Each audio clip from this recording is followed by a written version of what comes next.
There is one trading strategy that I use every single day. It's stupid simple, incredibly reliable, and the reason why I'm able to have days like this, and this. And in today's video, I'm going to show you exactly how to execute this strategy step by step. And then I'm going to show you real examples in real time. And by the end of the video, you'll have a complete system on how to identify this setup for finding winning trades in less than 90 minutes a day.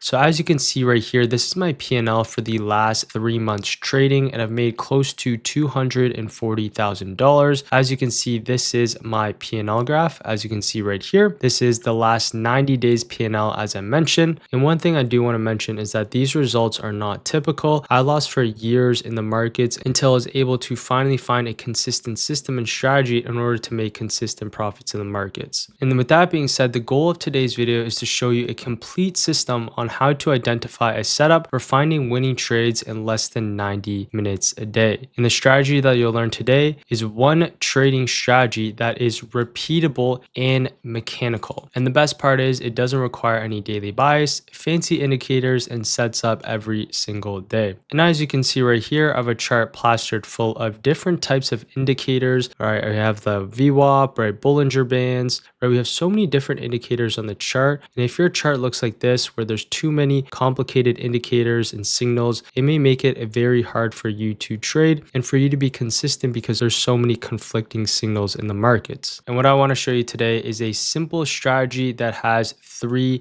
simple steps. Step number 1 is understanding the foundation of the strategy. Number 2 is the actual setup. Number 3 is the executions. So I'm going to lay out the full foundation step by step on exactly how to execute this strategy so you guys can go out and execute this by yourself. And the first step is understanding the foundation of how this strategy works, and it's all based off of the first candle of a new market session. Once we're able to identify that first candle, then we're going to go on to finding the direction of the market. Are we going to head higher for the day, or are we going to head lower for the day based off of step number 1? And then we're going to go on to step number 3, which is identifying entry, stops, targets, essentially managing our positions. Once we enter in the trade, we have to identify our key stops, our point of validations, and as for our targets, we're going to be looking for key pivot points above. And of course, to end it all off, we're going to go over live examples in real time to show you guys exactly how to execute this strategy step by step.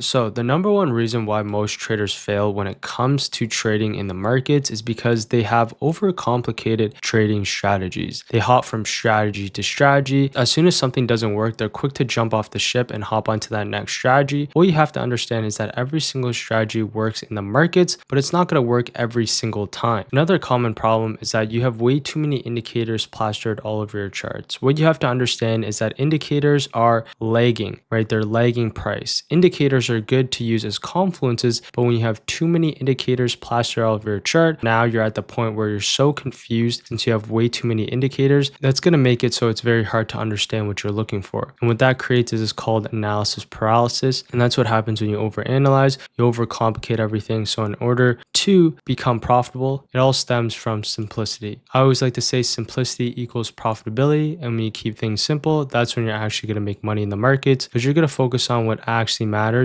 instead of all the smaller things that don't have a significant impact. So the first thing that we're going to do here is focus on the first candle of a new market session. And right here, you can see we're on the 5-minute time frame, and the market opens in this case at 9:30 a.m. Eastern Standard Time. And this is called your New York session. So there's many different sessions in the markets. We have the Asia, we have the London, and we have the New York session. What we're going to focus on here is the first candle of the New York session, which has the most volume and volatility. So that is the most important candle out of all the major sessions, and that is the candle that we're going to be focusing on today. Step number 2, what we want to do now is mark out the high and low of that first 5-minute candle. So as you can see here, what I have marked out is the high, and we're going to mark out the low. So we can mark out the wick high and wick low on both candles. As I mentioned, this is at 9:30 a.m. Eastern Standard Time, and this is on the 5-minute time frame. Make sure if you're in a different time zone, adjust for Eastern Standard Time. This is when the New York Stock Exchange opens. Now what we're going to do is head on to the 1-minute time frame. So as you can see right here, what I have marked out is the 5-minute high, and we also have marked out the 5-minute low.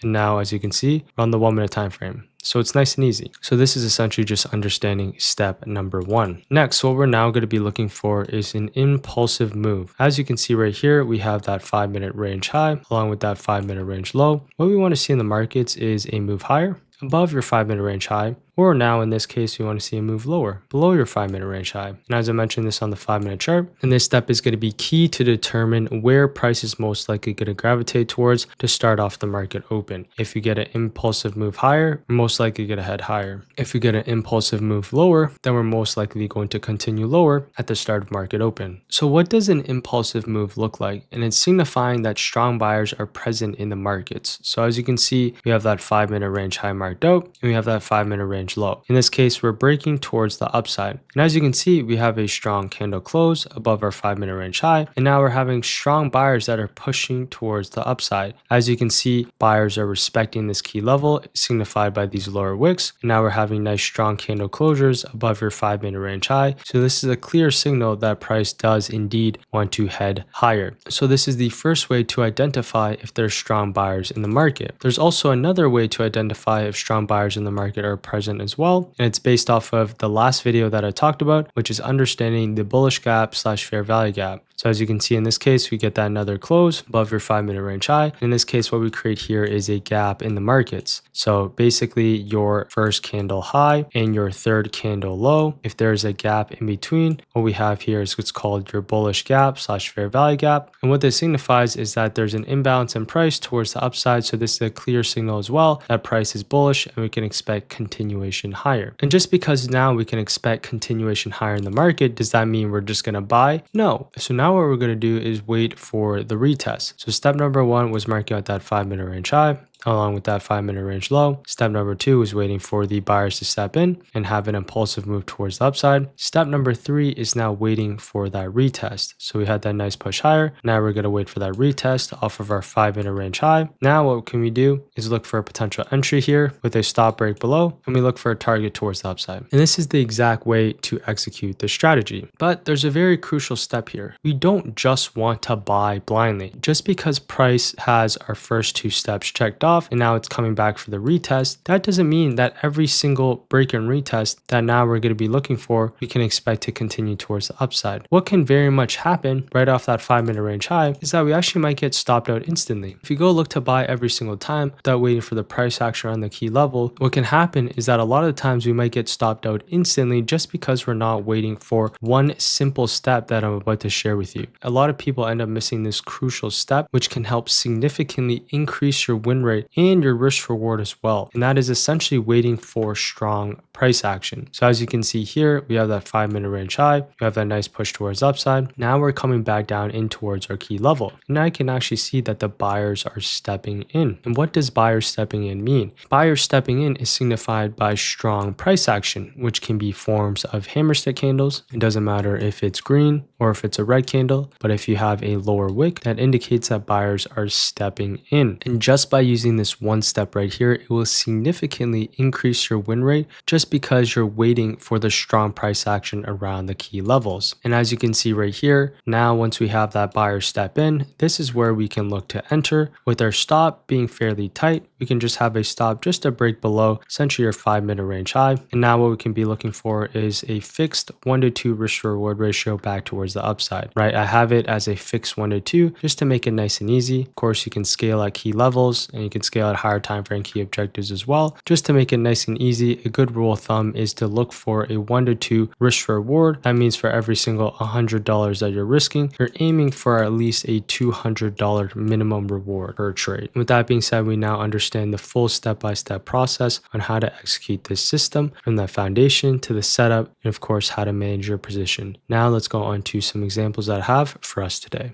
All right, so you can see I have the first example played out here. I'm currently on the QQQ or the NASDAQ. As you can see right here, I'm on the 5-minute time frame at the start of New York session. And the first thing that I'm going to do is mark out the 5-minute range high along with the 5-minute range low. So the first 5 minutes of New York session is going to be very key. And what you want to do, as I mentioned, is mark out the high and low of the first 5-minute candle. And this is going to be your foundation to execute this strategy. The second step is waiting for an impulsive move higher or lower. So as you can see, we have our 5-minute range high, and now we have our 5-minute range low. What we're waiting for is an impulsive move towards the upside for a potential continuation higher, or we would be looking for an impulsive move lower for continuation towards the downside. As we play out the tape, as you can see right here, we're now getting that impulsive move towards the upside. You have a strong candle close above your 5-minute range high. You now form what's called a bullish gap or a bullish FEG. And now we can expect price is to react off this level and continue back towards the upside.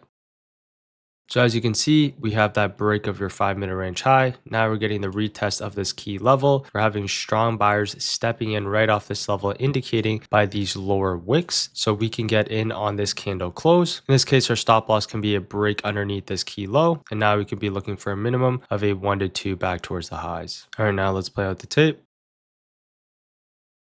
So as you can see, we end up having a very nice push towards the upside right off of our 5-minute range high. And we executed this strategy perfectly. First, drawing out the 5-minute range high, waiting for an impulsive move towards the upside, waiting for now the retest and for strong buyers to step in off our key level, and then managing our trade and letting it play out towards our profit target or our stop loss. In this case, we end up having a nice trade up and towards our key take profit levels. Now, with this being said, that was our first example. Now let's go on to the second example that I have for us today. All right, so we're on our second example, and now we are on the SPY chart or the S&P 500. The first thing that we're going to do is mark out the 5-minute range high and low. Right now, you can see the market opens up at 9:30 a.m. Eastern Standard Time. What we're going to do is mark out the high and the low of the first 5-minute candle, as you can see right here. This is the first step. It's the foundation of this strategy. Now, once we have this marked out, we can move on to step number 2. Step number 2 is now heading on to the 1-minute time frame, and now what we want to see is an impulsive move to the upside or an impulsive move towards the downside and looking for continuation. Now let's play out the tape. So as you can see, we have the first 30 minutes played out and we are still stuck within inside of its 5-minute range. And what are we going to be looking for is a strong push lower, as I mentioned, or a strong push higher above the 5-minute range high or low. Finally, as you can see, we're getting that impulsive move lower. We're breaking underneath our 5-minute range low, as you can see, indicated by this weak candle closure underneath your 5-minute range low. We also have a bearish FEG here once again, because we have an imbalance. If we mark out the first candle low to the third candle high, we create what's called this gap or this bearish fair value gap. And now we can expect continuation towards the downside off of this level. So as you can see right here, price gravitates back and towards that 5-minute range, has a very weak candle reaction right off this level. This is where we can go looking short with a stop loss just to break above your 5-minute range. Now you can be looking for a 1 to 2 towards the downside. And as you can see right there, once we're able to get that weak candle close underneath our 5-minute range with that weak rejection candle as well, that's when we end up having a really fast move towards the downside, right down and towards our key take profit levels. And that right there was a great example of a downside 5-minute range low retest for continuation lower. Now let's go on to the last example that I have for us today. Okay, so we're on my last example here and we're on Tesla. And as you can see, we're on the 5-minute once again. What we're going to do is mark out the 5-minute range high along with the 5-minute range low. And this is the foundation of this setup, is understanding the first candle and why the first candle is very important. Now with this being said, let's move on to step number 2. All right, so now you can see that we are on step number 2. And what we have marked out here is the 5-minute range high along with the 5-minute range low. As I mentioned, what we'd like to see is an impulsive move towards the upside, breaking above our 5-minute range high for continuation, or we'd like to see the break underneath our 5-minute range low for continuation towards the downside. So as you can see right here, we have a big impulsive move towards the upside indicated by this strong candle close. We also form a gap here as well, indicating an impulsive move towards the upside. So now what we're going to be doing is waiting for this retest off our 5-minute range high for this continued push back towards the upside. All right, so we have that nice break above. Now we're coming back down for the retest. Buyers immediately stepping in. And then on this next candle, you have that lower wick right in towards that 5 minute range high and a very strong candle close, indicating our confirmation candle that price wants to move back towards the upside. This is where we can go look long with a stop just to break below this confirmation candle. And now we can be looking for high day plus continuation back towards the upside. And just like that, you can see we end up having this nice continuation towards high of day plus our 1 to 2 risk reward right off of our key 5 minute range high. So as you can see right there, I just laid out the full system on how to use this strategy, from the foundation of how the strategy works to the setup all the way down to the executions and how to manage your position. So with that being said, I hope you guys did enjoy that video. If you did, appreciate if you guys drop a like and sub. And I'll see you guys next week for a brand new video. Peace.